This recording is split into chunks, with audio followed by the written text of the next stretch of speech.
여호와 앞에서 바른 길이라는 제목인데요. 지난주 말씀도 받으신 것 서로 나누시고요.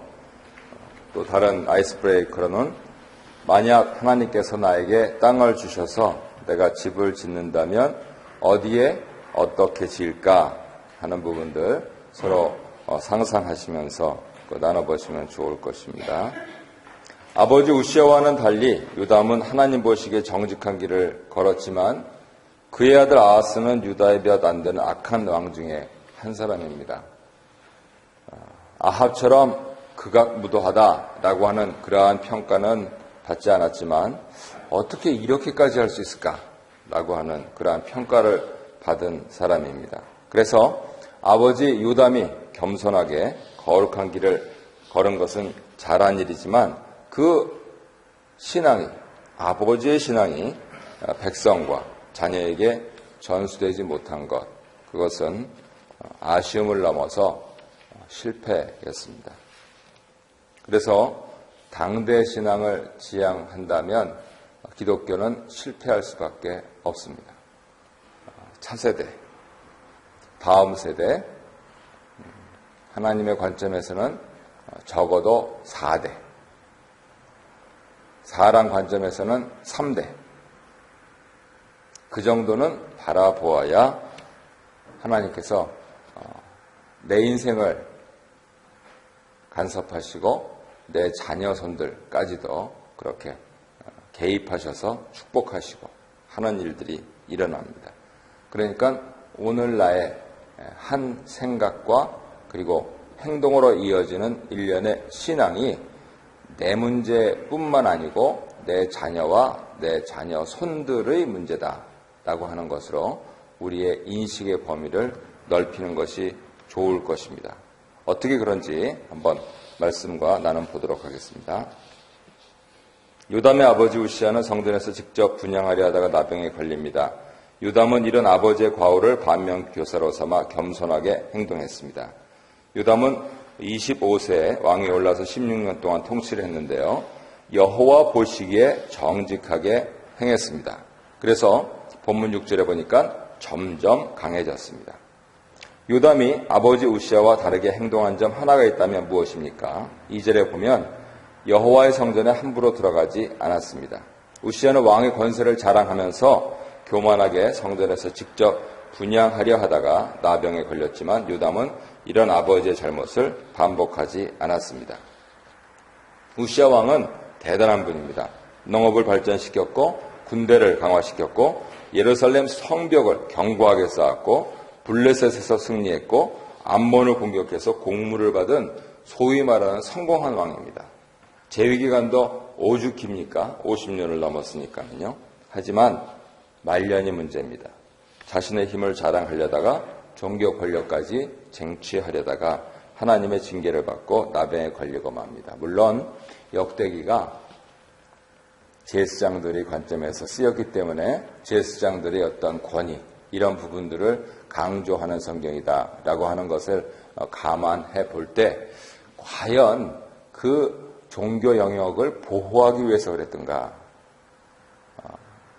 오늘 이 우시아의 본문을 나왔을 때 집에서 나눈 내용들은 아마도 우시아 왕은 다 해보지 않았을까? 자기가 하고 싶은 거 다 해봤습니다. 근데 한 가지 못하는 것이 있었으니 그것이 뭐였겠습니까? 하나님은 그거를 막으셨거든요.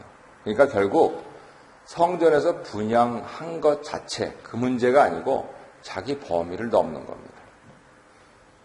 그래서 우리 조상들은 예로부터 분수를 알아라 이렇게 얘기를 했습니다. 과연 내 삶의 분수가 어딜까? 라고 하는 부분들을 곰곰 생각하면서 우리 조상들은 또 안분자족한다 그랬는데 과연 내가 감사드리지 못하고 있는 부분이 어떤 영역일까 하는 부분들을 곰곰 생각해 보면 적어도 실수하는 일들은 없을 것 같습니다. 이처럼 내 한계가 어디인지 그것을 아는 것이 바로 지혜입니다. 문제는 하나님 앞에 엎드리지 않으면 이 지혜가 생기지 않는다는 것이지. 그래서 날마다 말씀에 겸손하게 순종하면서 가지 않은 사람은 어쩌면 자연스레 교만해질 수밖에 없다. 이렇게 말씀드릴 수 있겠습니다. 목사님이든 장로님이든 상관없이 하나님 말씀 앞에 부복하지 않으면 천천히 연세가 드시고 천천히 교회 직분이 높아지고 천천히 자녀선들이 장성하고 그리고 어떤 경우에는 온 가구 수입이 늘어나고 하면서 내 마음이 자고해지더라 그겁니다. 그래서 날마다 말씀 앞에 무릎 꿇는 그 자세. 하나님이 아무리 나를 높이시더라도 하나님이 아무리 내 자식을 좋게 하시더라도 날마다 무릎 꿇는 그러한 삶을 평생 살겠다라고 결심하시지 않는 이상은 인간에게 있어서 이 교만의 문제는 가시지 않을 것 같습니다. 2번 보겠습니다. 요담이 하나님 보시기에 정직히 행했지만 백성은 여전히 부패했습니다. 백성들이 이렇게 부패하게 된 원인이 어디 있습니까? 요담은 여호와 보시기에 정직히 행했지만 산당을 없애지 않았습니다. 산 울타리를 허무는 여우의 그러한 이미지가 성경에 나오는데요. 그런데 또 다른 굉장히 중요한 이미지는 이 산당을 없애지 않는 겁니다. 내 마음에서 끝까지 붙들고 있는 그것. 예루살렘에서 여호와 신앙만으로 갔는데도 불구하고 허물지 않고 있는 이 산당. 그래서 백성들은 여전히 그 산당에서 우상에게 제사를 지냅니다. 심지어는 하나님의 이름으로 제사를 지낸다. 현대적으로 풀이한다면 주일날 나와서 예배는 드렸는데 그 예배가 하나님께 드리는 예배인지 자기 자신을 위한 건지 혹은 우상 숭배인지 잘 모르겠다 하는 것입니다. 그래서 철저하게 개혁되지 못한 그것은 오히려 백성들에게 부패의 길을 열어주었다. 과연 왜 그랬을까? 그것은 요담 왕의 신앙의 인식으로 분석을 합니다. 결국 많은 현대 크리스천들이 당면하고 있는 문제처럼 개인 경건 차원에서만 신앙을 생각해요.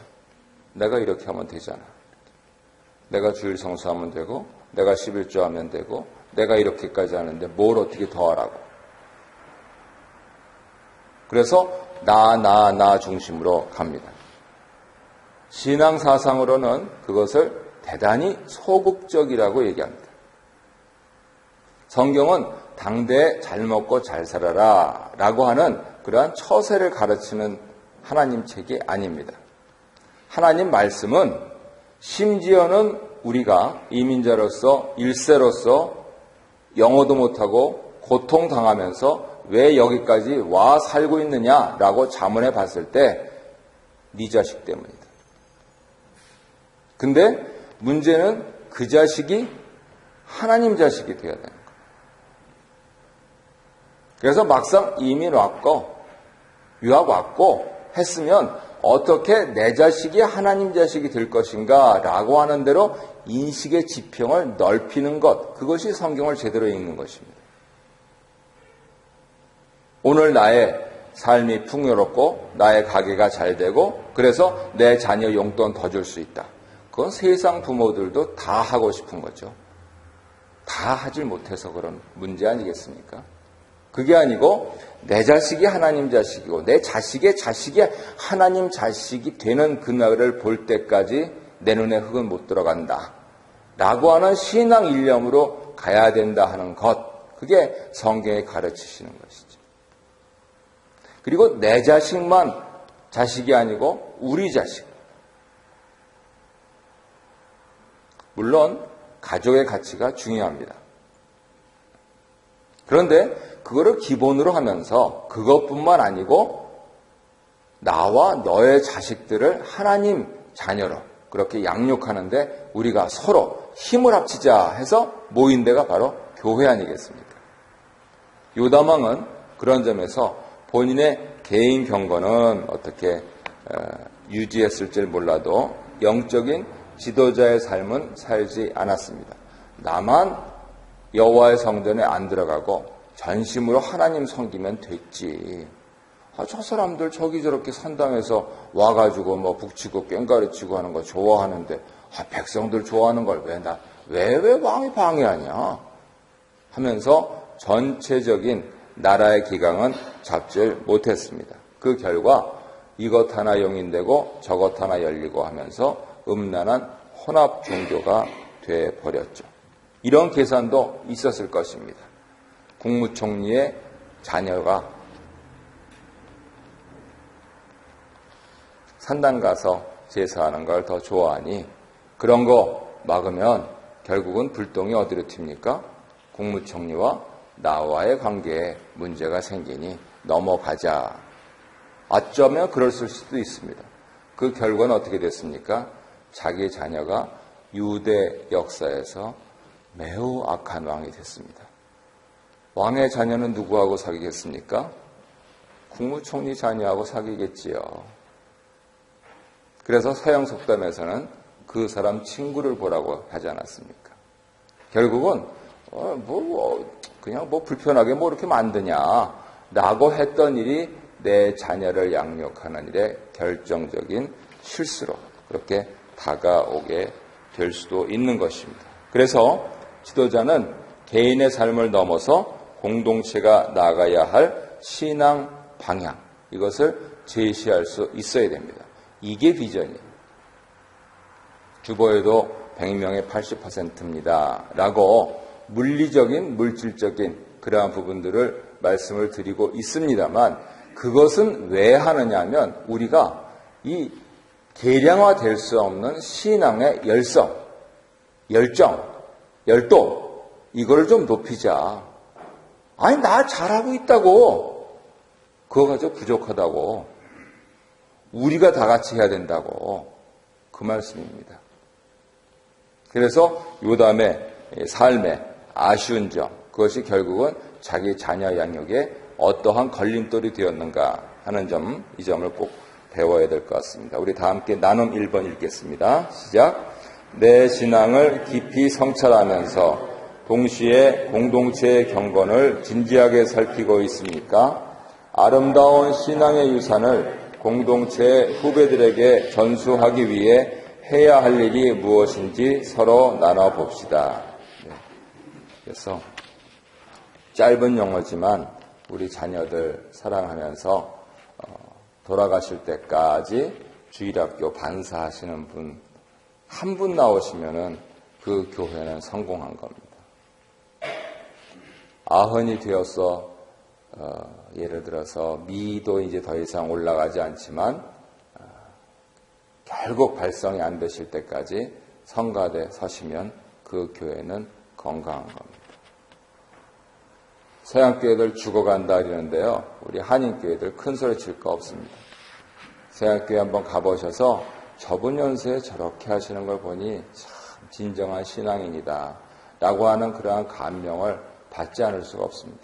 우리는 그에 반면에 아무래도 역시 뿌리가 얕아요. 우리가 이민자라서 그런지는 몰라도 그래서 결국은 잘 안 되고 어려운 것 보지 마시고요. 잘하고 있는 것, 그 악조건 속에서도 끝까지 하시고 있는 것, 이런 부분들을 보면서 그 불굴의 신앙의 추지를 살펴야 되겠죠.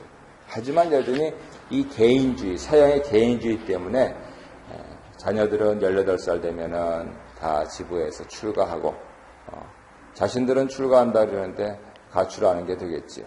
그래서 제멋대로 살고 하는 그러한 일들이 아쉽습니다. 자, 이번에서는 어떻게 정리하고 있는지 보시겠습니다. 요담은 하나님 보시기에 정직히 행하며 나라를 부강하게 했지만 그의 아들 아하스는 역대 유대 왕들 중에서 가장 악한 왕 중 하나로 기록됩니다. 요담이 그의 생애 동안 이룬 업적은 정말 대단했습니다. 성전 윗문을 건축하고 오벨 성벽을 증축하고 산중 성읍을 건축하고 견고한 진영과 망대를 세웠습니다. 암몬으로부터 조공도 받았습니다. 요담 시대의 나라가 이처럼 강성해진 이유가 무엇입니까? 바로 여호와 앞에서 바른 길을 걸었기 때문입니다. 하나님께서는 이런 요담의 정직한 삶을 축복하시고 나라를 부강하게 하셨고요. 하나님 앞에서 바른 길을 걷는다라고 하는 것은 말씀 앞에 순종한다는 것입니다. 말씀 앞에 순종한다는 것은 무엇이냐면 하나님 앞에서 겸손하게 산다는 것입니다. 그런 측면에서 하나님이 가장 싫어하시는 것은 무엇이냐면 자기 힘을 의지하고 말씀을 무시하고 사는 것입니다. 오늘 말씀 주시지 않습니까? 그런데 그 말씀을 잊어버립니다. 머리가 나빠서요? 나이가 들어서요? 예, 맞습니다. 그런데도 말씀을 잊어버리면 안 됩니다. 유대인들은 그래서 이마에다 메고요, 팔뚝에다 메고요, 손목에 매면서 그 말씀을 잊어버리지 않으려고 그렇게 애를 씁니다. 묻어내를 씁니다. 그랬더니 노벨상의 40%를 가져갑니다.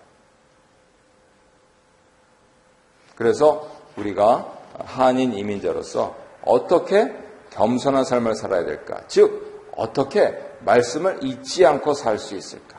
즉, 어떻게 정직하게 행할 수 있을까? 그래서 정말 예수 믿는 그러한 즐거움을 만끽할 수 있을까라고 하는 점들 오늘도 깊이 생각하셔야 될 것 같습니다. 마지막 문제입니다. 요담은 하나님 은혜로 예루살렘에서 16년을 다스리고 열조의 무덤에 묻힙니다. 우시야는 열조의 무덤에 들어가지 못했습니다. 그거에 비하면 엄청난 축복이었지요. 하지만 그에게는 한 가지 옥의 티가 있었습니다. 그것은 무엇입니까? 바로 요담의 아들 아하스가 바알 신앙에 빠져서 지극히 악한 길을 걷게 되는 점입니다. 요담의 삶에 자녀에게 제대로 신앙을 전수해 주지 못한 점, 그것은 아마 천국 가서도 회한의 눈물을 흘리는 그러한 내용이 될 것입니다. 이처럼 참된 지도자는 자기의 경건뿐 아니라 가정과 공동체의 경건도 잘 돌볼 줄 알아야 됩니다. 이기적이고 개인적인 신앙생활이 공동체와 사회에 얼마나 큰 비극을 불러오는지 모릅니다. 내가 오늘 언약 공동체에 속해 있고 그래서 하늘 공동체의 사람으로 살아가는 것도 중요하지만 그 신앙을 후손들에게 여하이 아름답게 물려줄 수 있을 것인가 하는 것, 그거는 전략적인 사고를 해야 합니다. 혹시 내 자녀들이 사느라고 바빠서, 먹고 사느라고 바빠서 안 된다 하면은 내 손주들에게 관심을 가지셔야 됩니다. 미국의 사회학적 연구로는 특별히 히스패닉 계통으로 다 자기 할아버지 텅을 찾게 되어 있습니다. 그러면 손주들은 이상하게도 자녀들보다 나한테 더 끌린다라고 하는 그러한 인간 사회학적인 연구가 있다는 겁니다. 그렇다면 신앙인들은 그런 점을 10분 활용하면서 내 자식에게 충분히 못한 것, 그리고 우리도 그렇듯이 어버이가 되면은 결국 이제 연세 드셨을 때 자녀들에게 더 의탁하시지 않습니까? 그러면 손주가 신앙인이 돼 있다. 그러면 서로 내 자녀 신앙 교육은 좀 미비했어도 다시 회복될 수 있는 그런 가능성을 엿보게 된다는 것이죠. 그래서 적어도 인간 차원에서는 3대는 생각하고 살아야 된다. 그래야 사람이지. 나만 살다가 내 인생 성공했으면 나 빼. 하지만 사람이 그렇게 살 수가 없습니다. 내 자식이 눈에 밟혀서 눈을 못 감는 그러한 일은 있어서는 안 되겠죠. 더구나 그러한 것이 내 가치관적으로 내 자식이 무슨 고소득을 올리고 그렇지만은 그 기쁨은 3일입니다. 그 기쁨은 석 달이고요. 그 기쁨은 3년밖에 안 됩니다. 인생은 회한해졌습니다. 그랬을 때 역사적으로 그렇게 안 되는 길이 뭐냐? 바로 신앙으로 하나 되는 거다. 신앙으로 하나 되는 거다. 그러니까 오늘 나의 일거수일투족을 진지하게 신중하게 생각하면서 이것이 바로 내 자녀손들에게까지 영향을 미친다라고 하는 그러한 일념 아래서 나는 부끄럽지 않은 조상, 아니 나아가서 당당한 조상이 되겠다라고 하는 그러한 각오로 오늘도 사시고 내일 주일날 하나님 고맙습니다. 말씀 주셔서 고맙습니다. 그래서 이렇게 삽니다. 라고 기쁜 마음으로 예배당에 오시길 바랍니다.